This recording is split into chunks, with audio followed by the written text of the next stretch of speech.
ये जो कहानी मैं आपको सुनाने जा रहा हूं, ये सिर्फ एक कहानी नहीं है, बल्कि एक कड़वा सच है जो मैंने अपनी आंखों से तो नहीं, पर अपने कानों से जरूर सुना है। हम सब में एक चाह होती है ना, कि काश हमें पहले से पता चल जाए कि आगे क्या होने वाला है। भविष्य का पर्दा हटाकर बस एक झलक देख लें। पर जरा सोचिए, अगर कोई आपके कान में फुसफुसाकर सिर्फ आपका कल नहीं, बल्कि आपके आज और गुजरे हुए कल के वो सारे राज बता दे जो आप खुद भी भूल गए हों, तो कैसा लगेगा? और ये फुसफुसाहट अगर कभी खत्म ही ना हो तो डर लगेगा, है ना? आप अगर इस चैनल पर नए हैं तो इसे सब्सक्राइब कर लें, ताकि ऐसी कहानियां आपसे छूटे नहीं। और हां, कहानी खत्म होने पर मुझे जरूर बताइएगा कि कैसी लगी और आप इसे किस शहर से देख रहे हैं। अपना नाम भी लिखिएगा ताकि मुझे पता चले कि मेरी कहानियां कहां कहां तक पहुंच रही हैं। मुझे पूरी उम्मीद है यह कहानी आपका दिल जीत लेगी। तो चलिए शुरू करते हैं। कर्ण पिशाचिनी ये एक ऐसी अघोरी विद्या है जिसके बारे में कहा जाता है कि इसे साधकर किसी भी इंसान के मन की बात, उसके बीते हुए कल और आने वाले कल तक को जाना जा सकता है। इसमें कोई दो राय नहीं है कि यह विद्या एकदम सच है।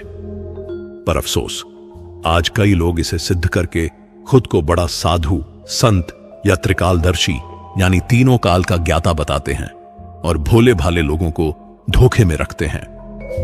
असल में ऐसे लोग खुद एक पिशाचिनी के वश में होते हैं। वो पिशाचिनी उनके कान में लगातार फुसफुसाती रहती है, पर दिखती कभी नहीं। वो हमेशा एक साये की तरह रहती है। उस साधक का मन हो या न हो, उसे हर रात उस पिशाचिनी की हवस मिटानी पड़ती है। और अगर वो एक भी दिन चूक गया तो उसका खेल वहीं खत्म। शुरू शुरू में यह सब बड़ा ही जादुई और रोमांचक लगता है। लोगों का सम्मान और धन की लालच में वो इसमें फंसता चला जाता है।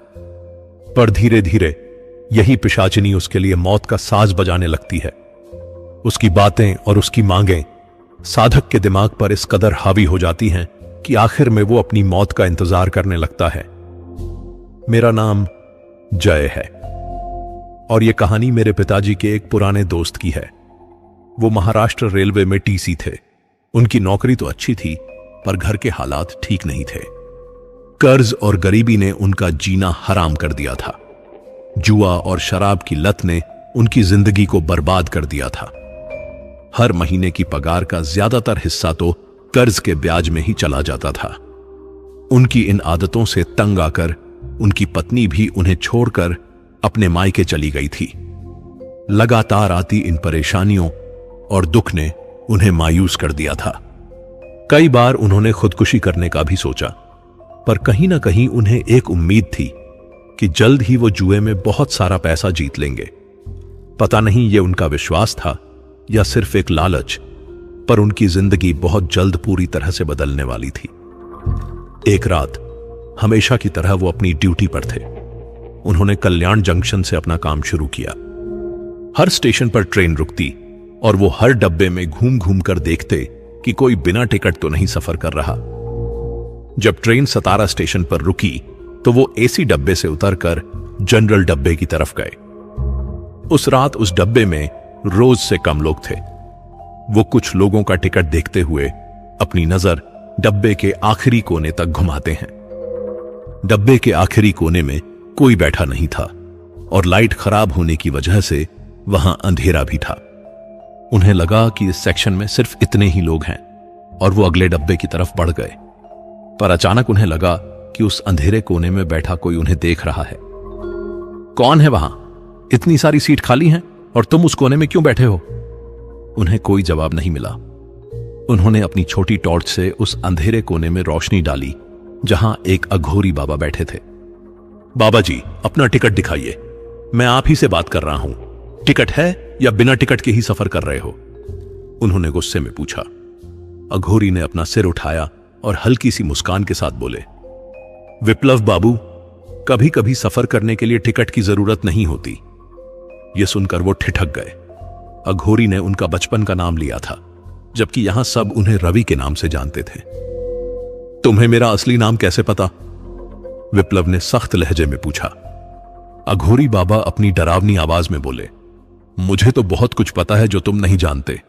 लोगों का नाम और पहचान सब हवा की तरह उड़ जाते हैं पर रह जाती है उनकी लालच। विप्लव को अघोरी की बातों में एक भयानक सच छिपा हुआ महसूस हुआ। उन्होंने फिर से टिकट की मांग की, पर इस बार उनकी आवाज में घबराहट थी। ये क्या बकवास कर रहे हो? टिकट दिखाओ या जुर्माना भरो। अघोरी ने हल्का सा सिर झुकाकर कहा, टिकट तो उनके लिए होता है जो जिंदा होते हैं। मैं तो जिंदा होकर भी एक लाश की तरह हूं। ये ज्ञान की बातें किसी और को जाकर सुनाओ। टिकट नहीं है तो जुर्माना भरो, वरना अगले स्टेशन पर धक्के मारकर बाहर निकाल दूंगा। विप्लव गुस्से में बोले। अगला स्टेशन? अगला स्टेशन तो अभी बहुत दूर है विप्लव बाबू, करीब 2 घंटे का सफर है। पर मैंने लोगों की जिंदगी को 2 पल में बदलते देखा है। जैसे तुम्हारे पिताजी का ही ले लो। क्या एक केंद्रीय विद्यालय के प्रधान शिक्षक ने कभी सोचा था कि उनका होनहार बेटा जुए की लत में उनकी सारी जमा पूंजी बेच देगा? सच कहूं तो यह बात सुनते ही विप्लव डर के मारे सुन्न हो गए, पर उन्होंने अपने चेहरे पर डर नहीं आने दिया और तुरंत अघोरी से पूछा, कौन हो तुम और तुम्हें मेरे और मेरे पिताजी के बारे में कैसे पता? अघोरी ने गहरी नजर से विप्लव को देखा और एक धीमी मुस्कान के साथ कहा, मैं कौन हूं यह जानना जरूरी नहीं है, पर मैं क्या जानता हूं और क्या कर सकता हूं यह ज्यादा जरूरी है।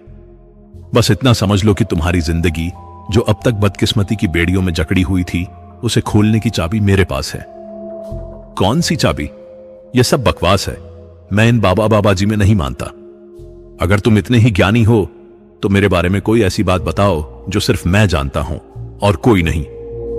विप्लव ने हंसते हुए व्यंग्य भरे लहजे में कहा, 17 अक्टूबर 2008, जब तुम्हारे पिताजी अस्पताल में ब्रेन हेमरेज के कारण वेंटिलेटर पर अपनी आखिरी सांसें गिन रहे थे, ऑपरेशन के लिए पैसे कम पड़ रहे थे, तो तुम्हारी मां ने अपनी एफडी तोड़वाई थी। और तुमने क्या किया विप्लव बाबू? तुमने उन्हीं पैसों को घर से चुराकर जुए में लगा दिया, या यूं कहो कि मिट्टी में मिला दिया। जब मां ने पैसे के बारे में पूछा तो तुमने ऐसा दिखाया कि घर से अस्पताल आते समय किसी ने पैसे लूट लिए। ऑपरेशन न हो पाने के कारण तुम्हारे पिताजी तो चल बसे, पर तुम्हें रत्ती भर भी अफसोस नहीं हुआ। तुम्हें तो सिर्फ पैसे हारने का दुख सता रहा था। क्यों? सही कहा ना विप्लव बाबू? अघोरी ने हंसते हुए कहा। विप्लव हैरान होकर पास वाली सीट पर बैठ गए, क्योंकि अघोरी ने जो सच उनके सामने रखा था वो सिर्फ उन्हें ही पता था। अब विप्लव को अघोरी की बातों पर यकीन होने लगा था। यह कैसे हो सकता है बाबा? आप कौन हैं और आपको यह सब कैसे पता?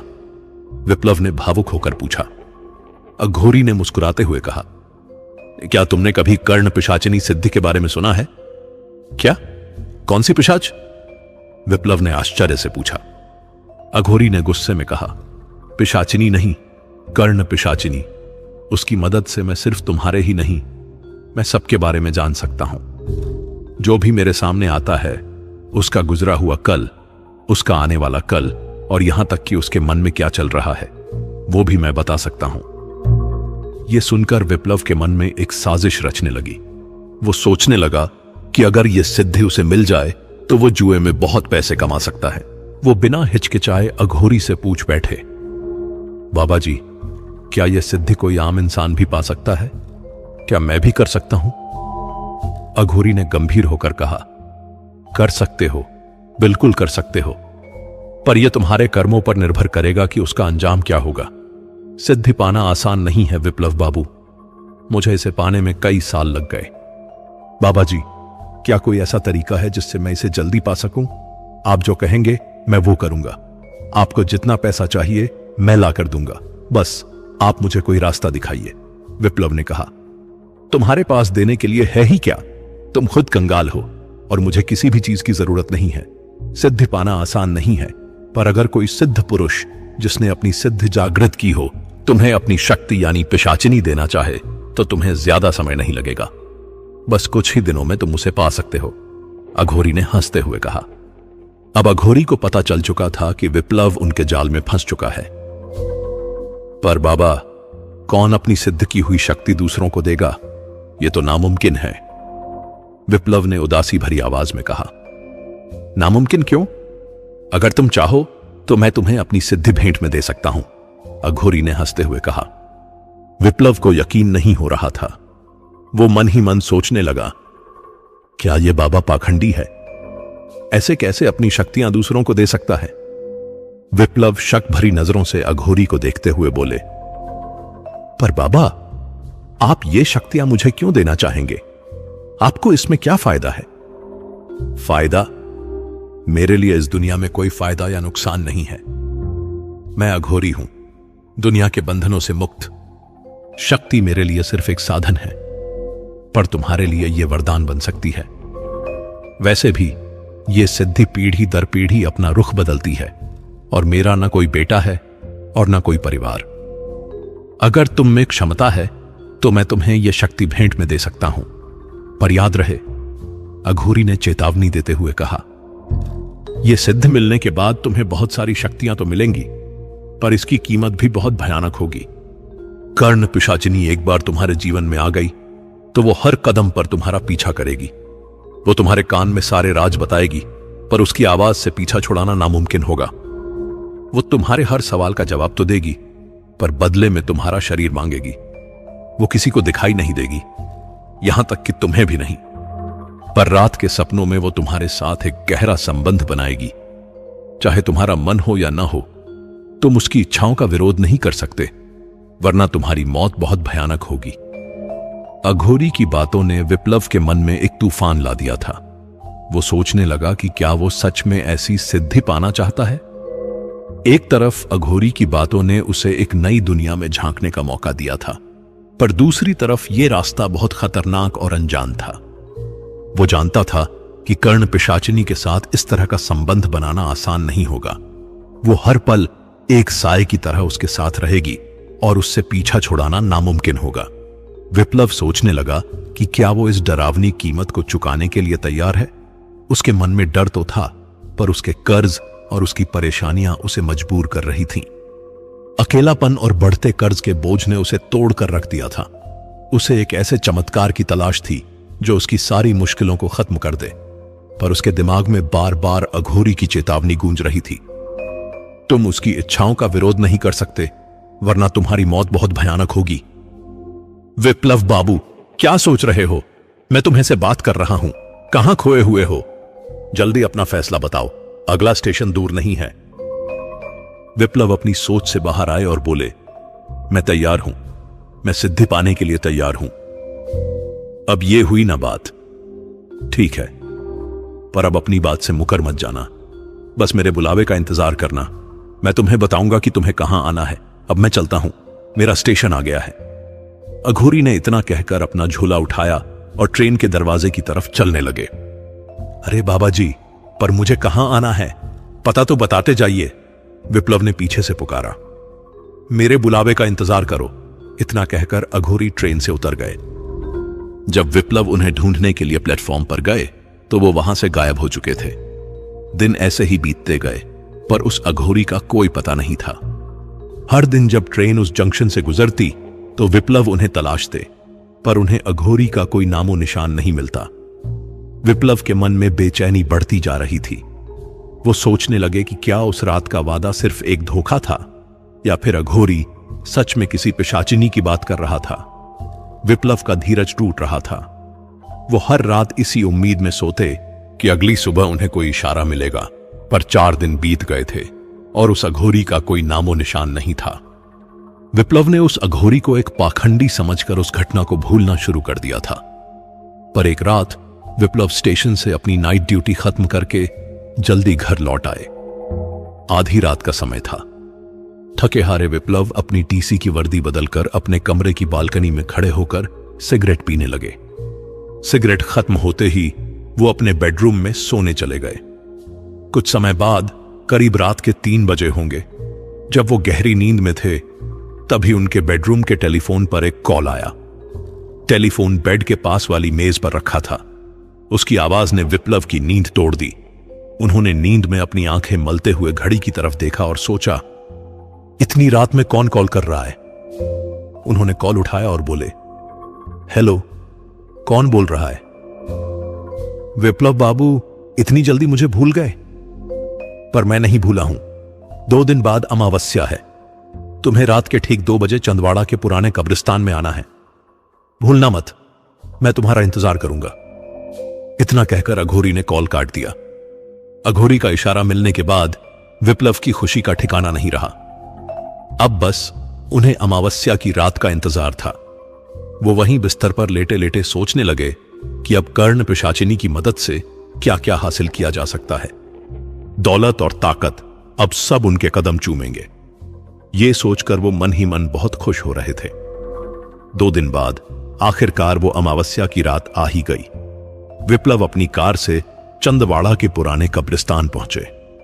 उन्होंने अपनी गाड़ी कब्रिस्तान के गेट से थोड़ी दूर खड़ी कर दी और पैदल ही अंदर जाने लगे। समय हो रहा था रात के 1:45। पूरा कब्रिस्तान सुनसान था। वहां कोई गार्ड या चौकीदार नहीं था। कब्रिस्तान का माहौल बहुत डरावना लग रहा था। अमावस्या की वजह से चारों तरफ घना अंधेरा छाया हुआ था और आसपास कुछ भी दिखाई नहीं दे रहा था। थोड़ी देर बाद अचानक विप्लव को कुछ सुनाई दिया। कोई धीरे धीरे कुछ गुनगुना रहा था। जब उन्होंने ध्यान से सुनने की कोशिश की तो पता चला कि यह कोई मंत्र था। अब उन्हें यकीन हो गया था कि अघोरी यहीं कहीं है। वो मंत्र की आवाज की तरफ बढ़ने लगे। इसी तरह अंधेरे में चलते हुए विप्लव ने दूर एक रोशनी देखी। वो किसी लाल जलती भट्टी की तरह लग रही थी। लगता है किसी ने आग जलाई है, शायद अघोरी वहीं है, विप्लव ने मन ही मन कहा और आगे बढ़ गए। विप्लव उस अघोरी को ढूंढते ढूंढते कब्रिस्तान के काफी अंदर तक चले गए थे।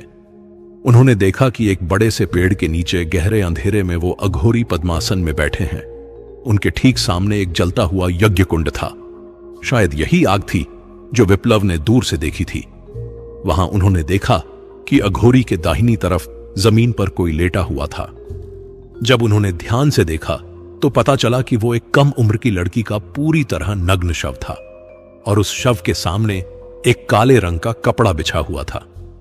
यह देखकर विप्लव के होश उड़ गए थे। वो मन ही मन सोचने लगे कि क्या उन्हें सच में यह सिद्धि चाहिए, पर लालच कभी किसी का भला नहीं करता। उन्होंने अपने डर को काबू करते हुए आगे बढ़े। बाबा जी, मैं आ गया, ठीक आपके बताए हुए समय पर। अघोरी ने कुछ भी कहे बिना उन्हें उस बिछे हुए काले कपड़े पर बैठने का इशारा किया। विप्लव अघोरी का इशारा समझकर उस कपड़े पर बैठ गए। बार बार उनकी आंखें उस लड़की के नग्न शव पर जा रही थीं। उस लड़की के बाल जमीन पर चारों तरफ फैले हुए थे और उसकी आंखों पर सुंदर पलकें बिछी थीं, मानो कोई देवी सो रही हो। वो अघोरी मंत्र पढ़ रहे थे और बीच बीच में किसी इंसान की खोपड़ी से आग में घी और बेलपत्र का अर्घ्य दे रहे थे।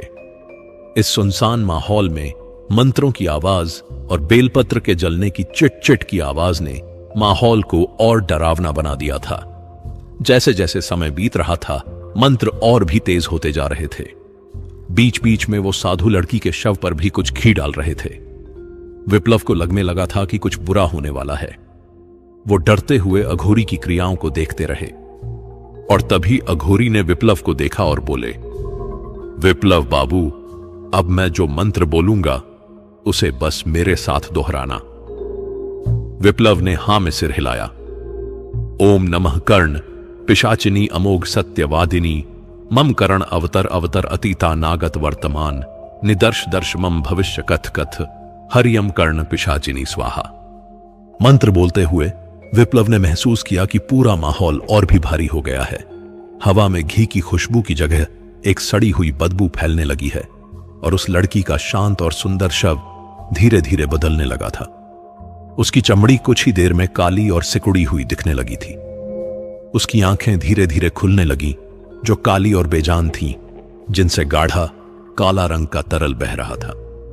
जो चेहरा पहले मासूम और सुंदर दिख रहा था, अब विकृत और भयानक हो चुका था। शायद उसी शव से वो गंदी बदबू आ रही थी। यह दृश्य देखकर विप्लव डर के मारे कांपने लगे और तभी अघोरी ने उनकी तरफ देखते हुए कहा, तुम्हारी साधना पूरी हो गई विप्लव बाबू। मैंने तुम्हें अपनी सिद्धियां दे दी हैं। अब मैं तुम्हें एक बीज मंत्र दे रहा हूं जिसका जाप तुम्हें हर रात 108 बार करना होगा। इसके साथ ही कुछ नियम हैं जिनका पालन करना बहुत जरूरी है और गलती की कोई गुंजाइश नहीं है। आज के बाद अनजाने में भी किसी भगवान या देवी देवता का नाम अपनी जुबान पर मत लाना। अगर तुम्हारे घर में किसी भगवान की तस्वीर या मूर्ति है तो उसे तुरंत बाहर फेंक दो और अपने घर के मंदिर के दरवाजे पर ताला लगा दो। ध्यान रहे, चाहे कुछ भी हो जाए, उसे कभी मत खोलना। अब तुम पूरी तरह से तामसिक शक्तियों के वश में हो। घर में पूजा पाठ करना या दिया जलाना पूरी तरह से मना है। तुम्हें कर्ण पिशाचिनी के प्रति वफादार रहना होगा। किसी भी स्त्री के साथ शारीरिक संबंध मत बनाना। याद रहे, तुमने सिद्धि हासिल जरूर की है, पर वो तुम्हारी गुलाम नहीं है। वो तुम्हारी हर इच्छा पूरी करेगी, पर बदले में वो तुमसे कुछ न कुछ जरूर लेगी।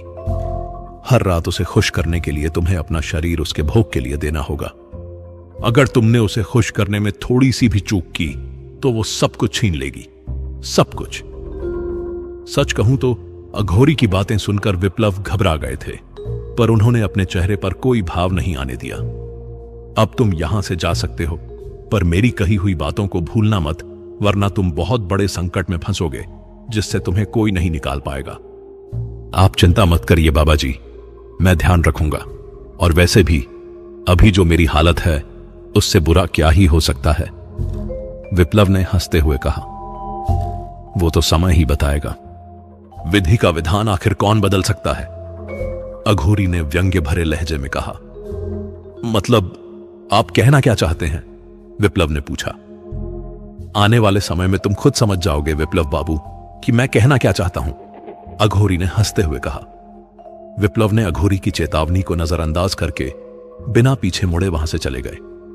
उनके मन में कुछ बुरा होने का डर तो था, पर उन्होंने उसे अनदेखा कर दिया।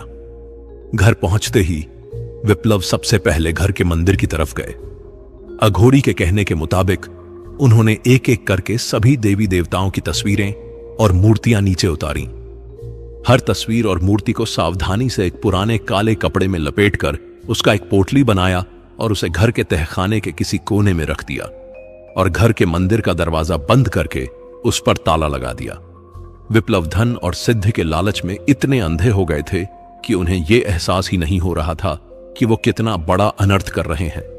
हर रात अपनी ड्यूटी के बाद वो घर आते और बीज मंत्र का जाप करते। ये उनकी दिनचर्या का एक जरूरी हिस्सा बन चुका था। पर कई दिन बीतने के बाद भी उन्हें कोई बदलाव महसूस नहीं हुआ। न तो उनके जीवन में कोई खास तरक्की हुई थी, न ही उन्होंने अपनी ताकत में कोई इजाफा देखा था। शक उनके मन में घर करने लगा था और वो सोचने लगे कि अघोरी ने बस उनके साथ एक धोखा किया है, उनके जज्बातों के साथ खेला गया है। पर एक रात विप्लव रोज की तरह अपनी ड्यूटी पर थे और अपनी रोज की जांच कर रहे थे। अचानक उन्होंने देखा कि एक महिला अपनी सीट पर बैठी रो रही है और उसके आसपास कई लोग कुछ ढूंढ रहे हैं। यह देखकर विप्लव तुरंत उस भीड़ के पास पहुंचे। उन्होंने उस महिला और वहां खड़े लोगों से पूछा, क्या हुआ? आप सब यहां इस सीट के पास क्यों जमा हैं? उस महिला ने अपनी आंखों से आंसू पोंछते हुए दुख भरी आवाज में कहा, मेरी चेन, मेरी सोने की चेन चोरी हो गई है। किसी ने मेरे गले से उसे चुरा लिया और मुझे पता भी नहीं चला। उस महिला के चेहरे पर चिंता और घबराहट साफ दिख रही थी। आसपास खड़े लोग भी एक दूसरे से पूछताछ कर रहे थे। सीटों के नीचे, बैगों के अंदर और चारों तरफ चेन को ढूंढने की कोशिश कर रहे थे। जब सभी लोग चोरी हुई चेन को ढूंढने में लगे थे, विप्लव वहीं खड़े होकर सोच में खोए हुए थे कि आखिर वो चेन कहां जा सकती है। वो अपनी नजर पूरे डब्बे में घुमा रहे थे और हर संभावित जगह को ध्यान से देख रहे थे। और तभी अचानक उन्हें ऐसा महसूस हुआ जैसे सब कुछ धीमा हो गया हो, जैसे आसपास की हर चीज एकदम सुन्न और धीमी हो गई हो। तभी उनके बाएं कान में उन्हें कुछ सुनाई दिया, लाल शर्ट, ऊपर की जेब। यह आवाज सुनकर उन्हें एक झटका सा लगा। पहले तो उन्हें समझ नहीं आया कि यह क्या था, पर उन्होंने फौरन ध्यान लगाया और वहां मौजूद सभी लोगों से कहा, क्या आप लोगों ने सीट नंबर 13 के पास देखा? वो लाल शर्ट वाला आदमी, उसकी ऊपर वाली जेब जांच करो। लोगों ने एक दूसरे की तरफ देखा, फिर विप्लव की बात सुनकर उस आदमी की ओर बढ़े। लाल शर्ट पहने आदमी ने पहले तो हैरानी से देखा और पीछे हटने की कोशिश करने लगा, पर लोगों ने उसे घेर लिया। एक आदमी ने उसकी शर्ट की जेब में हाथ डाला और तभी सबकी आंखें चौंधिया गईं। वहां से वही सोने की चेन निकली जो चोरी हुई थी। पूरी भीड़ में खामोशी छा गई और लोग आपस में फुसफुसाने लगे। लोगों ने उस चोर को पकड़कर पीटना शुरू कर दिया और विप्लव वहां से चुपचाप बाहर की ओर निकल गए। उनके कदम धीमे थे, पर उनका दिल तेजी से धड़क रहा था। वो सुन्न और हैरान थे। ये समझ नहीं पा रहे थे कि अभी अभी जो हुआ वो असल में क्या था। उन्हें अचानक एहसास हुआ कि अघोरी की सिद्धि सच में असर दिखाने लगी थी। जिस मंत्र का वो इतने दिनों से जाप कर रहे थे, उसने सच में काम करना शुरू कर दिया था। उन्हें यकीन हो गया कि कर्ण पिशाचिनी अब सच में उनकी जिंदगी में आ चुकी है। उस दिन जब वो अपनी ड्यूटी के बाद घर लौटे तो वो थकान की वजह से सीधे सोने चले गए। वो गहरी नींद में थे। रात के शायद 2 बजे होंगे जब उन्हें किसी के हंसने की आवाज सुनाई दी। विप्लव हैरानी से जागकर उस आवाज को सुनने की कोशिश करते हैं। ये वही आवाज थी जो उन्होंने ट्रेन में सुनी थी। वो आवाज घर के तहखाने के बगल वाले बेडरूम से आ रही थी, जो काफी दिनों से बंद था। वो उस बंद कमरे की तरफ बढ़ते हैं। वहां पूरा अंधेरा था। वो अपनी आंख को मलते हुए अंधेरे में देखने की कोशिश करते हैं। वहां कोने में कोई खड़ा था। उन्होंने अपने मोबाइल का टॉर्च ऑन किया और धीरे धीरे उस अंधेरे कोने में रोशनी डाली। टॉर्च की रोशनी में उन्हें एक बेहद खूबसूरत महिला दिखाई देती है। वो सोने के गहनों से सजी हुई थी। उसकी त्वचा दूध जैसी साफ और गोरी थी। उसकी बड़ी बड़ी आंखों में एक अजीब सी गहराई और राज था, जो उसे और भी आकर्षक बना रहा था। उसके होंठ गहरे लाल थे, मानो किसी ने अभी अभी उन पर रंग चढ़ाया हो। उसकी आवाज में ऐसा खिंचाव था जैसे वो विप्लव को अपनी ओर खींच रही हो। आओ, डरो मत, मेरे पास आओ। मैं सिर्फ तुम्हारी हूं और तुम सिर्फ मेरे। उसने विप्लव के साथ शारीरिक संबंध बनाने की कोशिश की। वो इतनी सुंदर और आकर्षक थी कि विप्लव भी खुद को रोक नहीं पाए। अगली सुबह जब विप्लव की आंख खुली तो वो अपने बिस्तर पर ही थे।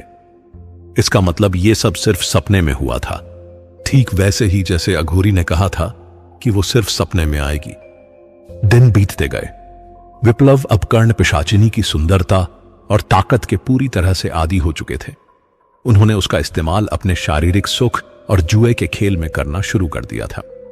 वो उसकी मदद से अपने विरोधियों की अगली चाल पहले ही जान लेते और कभी कोई दांव नहीं हारते। हर गुजरते दिन के साथ वो और भी ताकतवर और अमीर होते जा रहे थे। वो इतना धन कमाने लगे थे कि अपना सारा कर्ज चुकाकर अपनी बढ़ती हुई दौलत से सोने चांदी के गहनों और कीमती चीजों में निवेश करने लगे थे। कर्ण पिशाचिनी की मदद से विप्लव की किस्मत दिन ब दिन चमकती जा रही थी। अपने बुरे दिनों को पीछे छोड़ते हुए विप्लव पैसे के नशे में चूर हो गए थे। वो भूल चुके थे कि ये बेशुमार दौलत और शोहरत उन्हें उनके बुरे कामों की वजह से ही मिल रही है।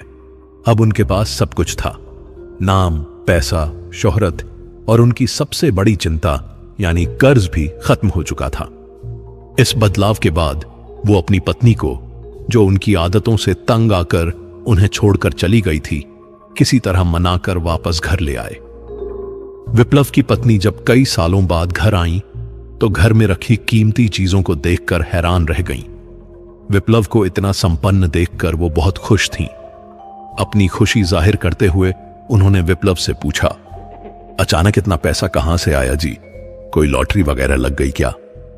विप्लव ने हंसते हुए जवाब दिया, तुम इन सब बातों की चिंता मत करो, बस खुश रहो। ऐसा समझो जैसे मेरे आंगन में पैसों का बड़ा सा पेड़ उग आया है। पर एक बात का ध्यान रखना, तहखाने के बगल वाले कमरे में कभी मत जाना, उसे हमेशा बंद ही रखना, और अगर मैं वहां जाऊं तो मुझे बिल्कुल भी परेशान मत करना।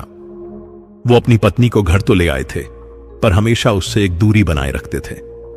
रात होते ही वो तहखाने वाले कमरे में चले जाते। ये उनकी दिनचर्या बन गई थी। पर विप्लव की पत्नी अब अंदर ही अंदर घुट रही थी। पति के होते हुए भी वो उनके समय और प्यार के लिए तरस रही थी। इसी तरह दिन बीतते गए, पर एक रात वो रोज की तरह अपने जुए के अड्डे से घर लौटे। पर आज वो शराब के नशे में चूर थे और उनकी हालत बिल्कुल खराब थी। अपने लड़खड़ाते कदमों को संभालते हुए उन्होंने घर का दरवाजा खोला और सीधे अपनी पत्नी के बेडरूम में चले गए। वो इतने नशे में थे कि बिस्तर पर लेटकर कुछ बड़बड़ाने लगे। उन्होंने अपनी पत्नी को पास बुलाया और कभी अपने पुराने संघर्षों की बातें करने लगे तो कभी अपनी जिंदगी से जुड़ी अधूरी ख्वाहिशों का जिक्र करने लगे। जब उनकी पत्नी उनके पास आई तो विप्लव ने उनका हाथ थाम लिया और उनकी आंखों में देखते हुए कहा, कितना वक्त हो गया, हमने ऐसे साथ समय नहीं बिताया। विप्लव की पत्नी भी कुछ देर के लिए पिघल गई और वो बहुत खुश थीं। वो विप्लव के सीने पर अपना सिर रखकर उनकी बातें सुनने लगीं। अगली सुबह जब विप्लव की आंखें खुलीं तो वो खुद को अपनी पत्नी के कमरे में देखकर हैरान रह गए। जाने अनजाने में, या यूं कहें कि नशे की हालत में, विप्लव ने अघोरी के पहले नियम को तोड़ दिया था। वो कल रात जो भी हुआ उसके बारे में सोचते हुए मन ही मन खुद को कोसने लगे। इससे पहले कि वो खुद को संभाल पाते, उन्हें कुछ आवाज सुनाई दी। वो घंटी बजने की आवाज सुनकर बेहद हैरान हो गए। वो तेजी से घर के हॉल की ओर भागे, ये देखने के लिए कि घर में क्या हो रहा है, और उन्होंने देखा कि उनकी पत्नी घर के मंदिर में पूजा कर रही हैं। ये तुमने क्या कर दिया? तुमने मंदिर का दरवाजा क्यों खोला? तुमने सब खत्म कर दिया, सब बर्बाद हो गया। विप्लव की आवाज में गुस्सा और डर दोनों झलक रहे थे। इन सब से अनजान विप्लव की पत्नी ने हंसते हुए कहा, अरे आपको क्या हो गया? इतना क्यों गुस्सा कर रहे हैं? मैं तो सिर्फ पूजा कर रही हूं। आपकी तबीयत तो ठीक है ना? अघोरी द्वारा बताए गए दोनों नियमों को विप्लव ने तोड़ दिया था और इस कारण उनके अंदर का डर उन्हें एक भयानक संकट में डाल चुका था। उन्होंने खुद को तहखाने के बगल वाले कमरे में बंद कर लिया था। अब उन्हें वहां कैद हुए करीब 5 दिन हो चुके थे। अपनी बिगड़ती हुई मानसिक हालत की वजह से वो खाना खाने के लिए भी बाहर नहीं आए। जब उनकी पत्नी उनके पास आने की कोशिश करती तो वो गुस्से में उन्हें गालियां देते और कहते, दूर रहो मुझसे, तुम नहीं समझोगी कि मैं क्या सह रहा हूं। उनकी आंखों में खौफ और डर साफ झलक रहा था, मानो वो किसी शैतान के शिकंजे में फंस गए हों। विप्लव की पत्नी हर रात उनके कमरे से आती चीखने चिल्लाने की आवाजें सुनकर पूरी तरह से टूट चुकी थीं। कई दिनों तक यह सिलसिला चलता रहा। वो आवाजें सुनकर ऐसा लगता जैसे विप्लव किसी अनदेखी शक्ति से झगड़ रहे हैं, किसी से बहस कर रहे हैं और कभी कभी वो खुद को छोड़ देने की भीख मांग रहे हैं।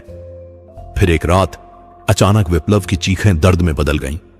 वो जोर जोर से रोने लगे और उनकी आवाज से साफ पता चल रहा था कि वो किसी बड़े संकट में थे। उनकी पत्नी डर गईं। उन्होंने तुरंत कमरे का दरवाजा खोलने की कोशिश की, पर वो अंदर से बंद था। घबराकर उन्होंने दरवाजे की हल्की दरार से अंदर झांकने की कोशिश की। वहां का दृश्य भयावह था। विप्लव कमरे के कोने में बैठे हुए थे। वो अपने दोनों हाथों से अपने कान को ढककर जोर जोर से चिल्ला रहे थे, मुझे अकेला छोड़ दो, मैं तुम्हें और खुश नहीं कर सकता, मुझ में अब और ताकत नहीं बची है। यह देख उनकी पत्नी के रोंगटे खड़े हो गए। वो समझ नहीं पा रही थी कि विप्लव किससे बात कर रहे थे और कौन था जो उन्हें इस हद तक परेशान कर रहा था। उनकी चीखें इतनी जोरदार और दर्द भरी थीं कि वे सुबह तक गूंजती रहीं, जैसे उनका दर्द कभी खत्म ही नहीं होने वाला था। पूरी रात उनकी पत्नी दरवाजे के पास बेसहारा बैठी रोती रही। वो समझ नहीं पा रही थी कि अंदर क्या हो रहा है। कुछ देर बाद चीखें और रोने की आवाजें अचानक थम गईं। चारों ओर एक मनहूस सन्नाटा छा गया था। विप्लव की पत्नी उस अचानक छाई खामोशी से हैरान थीं। अभी तक विप्लव की दर्द भरी चीखें सुनाई दे रही थीं, जो उनकी पीड़ा और डर को बता रही थीं, पर अब जब चारों ओर सन्नाटा था, उन्हें यह अजीब और डरावना लग रहा था। उनके मन में कई सवाल घूम रहे थे। उन्हें यकीन था कि अंदर कुछ न कुछ बुरा हुआ है। घबराते हुए उन्होंने दरवाजे की दरार से अंदर झांकने की कोशिश की, पर जैसे ही उन्होंने दरवाजे को छुआ, इस बार दरवाजा अंदर से खुला हुआ था। कमरे से बेहद गंदी बदबू आ रही थी। वो अपने नाक को अपनी साड़ी के पल्लू से ढकते हुए कमरे के अंदर गईं। वहां हल्का अंधेरा था। रोशनी बस इतनी थी कि चीजें धुंधली सी दिख रही थीं। वहां के कोने में जब उनकी नजर पड़ी तो वो जोर जोर से चिल्लाने लगी। वहां विप्लव का पूरी तरह नग्न शव पड़ा हुआ था। उनके शरीर पर कई घावों के निशान थे, जैसे किसी ने उन्हें बहुत बुरी तरह मारा हो। उनके कानों से काले रंग का खून बह रहा था। पर सबसे भयानक और डरा देने वाला जो दृश्य था, वो उनके शरीर के निचले हिस्से में था। किसी ने उनकी जननांग यानी लिंग को उनके शरीर से अलग कर दिया था। शायद इसी वजह से विप्लव पूरी रात दर्द से चिल्लाते रहे थे। यह उनकी पिशाचिनी के प्रति वफादार न रहने का अंजाम था। माना जाता है कि अगर कोई पिशाचिनी की सिद्धि हासिल कर ले तो वो मरने के बाद प्रेत योनि में चला जाता है, यानी मरने के बाद भी वो साधक पिशाचिनी का गुलाम बनकर रहेगा। अघोरी इस बात को बहुत अच्छे से जानते थे, इसीलिए उन्होंने विप्लव को अपना शिकार बनाया ताकि वो खुद इन सब से आजाद हो सकें। अगर आपको यह कहानी पसंद आई हो तो इसे लाइक करें, दोस्तों के साथ शेयर करें और हमारे चैनल डरावनी डायरी को सब्सक्राइब करना न भूलें ताकि हम ऐसी कहानियां आपके लिए लाते रहें।